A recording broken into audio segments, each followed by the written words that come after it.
everyone, Mama Mike here. Today's a quick video. These are my Fire Emblem Echoes Shadows of Valentia impressions. This game is out on the Nintendo 3DS, so let's get right into it. I truly enjoyed this experience. It was very different from the other Fire Emblem game that I had played, and I really do enjoy this series. I definitely plan on playing more of them.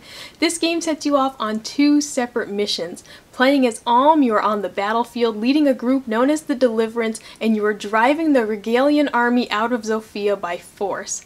Meanwhile, Celica is fighting her way across the country looking for the Temple of Milla. She wants to find why the goddess has left her people and bring her back so that she can save Zofia with as little bloodshed as possible. Celica's journey involves fights on the high seas with pirates, and her party is primarily made up of magic wielders, while Alm's fights primarily take place on dry land, and his party is mostly made up of weapon users who can of course change their class later, like in other Fire Emblem games.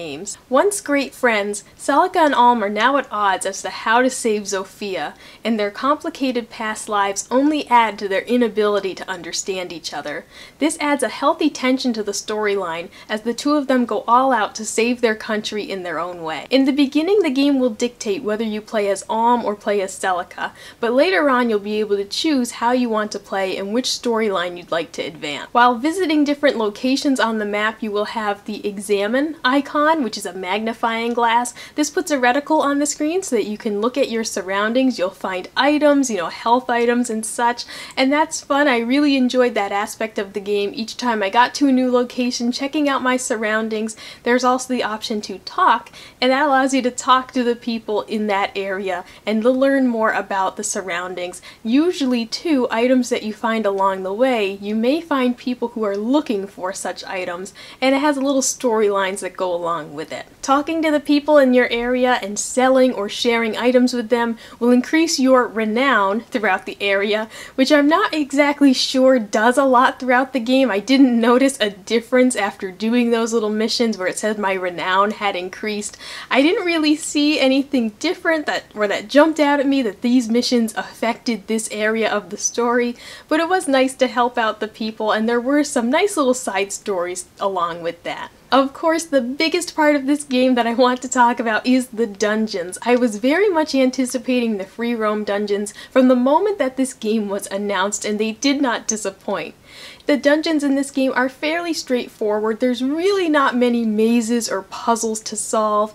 I'll say that the last dungeon in the game has some meandering around, and there is like a riddle type thing that you have to solve, but it's really fairly simple. It's more about matching up symbols. It's not really solving a complex puzzle like some other JRPGs that I've played. The dungeons are a good size. They're not enormous, but it feels like enough to explore. You never feel like you're running low on supplies or I have to get out of here, this dungeon is going to take way too long to explore. I feel like they're really well designed. They're measured out, I feel, in a way that you enjoy the experience of exploring the dungeon, but right about the point where I was ready to head back out to the world is when the dungeon would end, and I feel like that experience was very well tailored. And while saying that the dungeons are not enormous, they are fairly large with a lot of hidden rooms and secrets to find. You'll have walls to break to find other areas, so if you want to explore and extend that experience, you certainly can. There's a lot to see. And there are a decent number of items to find that make it worth exploring. There are also hidden springs that will give you a stat bonus. It could be extra health, it could be your speed increase or defense increase. You choose the character that you'd like to apply that stat boost to, and that's a great way to reward you for exploring these dungeons. The dungeons are a nice change of pace from the lengthy and strategy-heavy battles that we face during the main game. And of course those battles are the real meat of the experience. That's what we all enjoy about the Fire Emblem games. But the dungeons were a great addition. I feel like they did not in any way detract from those battles or upstage them. Those battles are still the main focus of the game, but the dungeons are fantastic, wonderfully done. There are also battles within the dungeons, and those will be, you'll see the enemies running around in free roam, and then it'll turn into a small battlefield. Those battles don't usually take very long because there are a few of them during each dungeon. You can outrun the enemies, which is a nice feature. It's not always easy to do so, depending on if you run up on them and it's kind of hard to get away. I think a great feature of the dungeon is the bookmark option. This can be used while in a dungeon. You select that option and it creates a bookmark, which is a special save file. When you create the bookmark, it immediately brings you back to the title screen. And when you go back to play, by selecting your bookmark, you're back at your spot in the dungeon. A thing to note though is that once a bookmark is used, it's gone for good.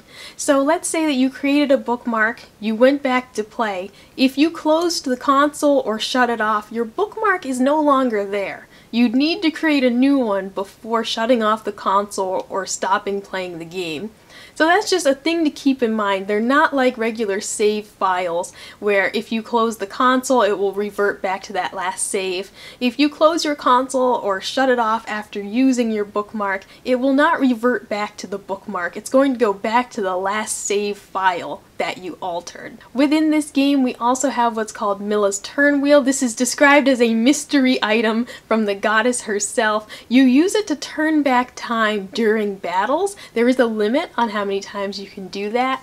At first I thought, I don't know, it seems a little cheap, but at crucial moments during the game I did enjoy that feature. I tried to keep myself from using it, but it was instrumental in that final battle from some just mistakes that I made after playing the game for too long and just making basic mistakes, and I thought I really would like to go back that one turn. So it was awesome to have that feature. There are also memory wisps that you'll find throughout the different places that you visit. When I mentioned using that examine reticle to search your surroundings, you'll also find memory wisps, and these are playable through Milla's turn wheel. It'll be a cutscene or an event that you can view that will explain a little bit more about Alm and Celica's past.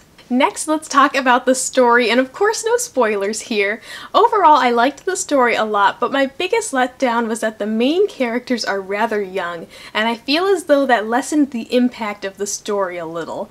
The reason for that is that the dialogue coming from those characters was often far less serious than the adult counterparts in the story, and I felt as though it didn't really match with the high-stakes storyline. I felt as though often their dialogue was very teenage, very melodramatic, whereas the adult characters represented themselves much better through their dialogue, and their tone was much more serious to match the intensity of the storyline. Another letdown was that this game lacks the romance and matchmaking options that are available in other Fire Emblem games. That was one of my favorite parts of playing Fire Emblem Awakening. I loved playing Matchmaker, but unfortunately the original game Fire Emblem Gaiden, which Echoes is based on, did not have marriage or romance options at all.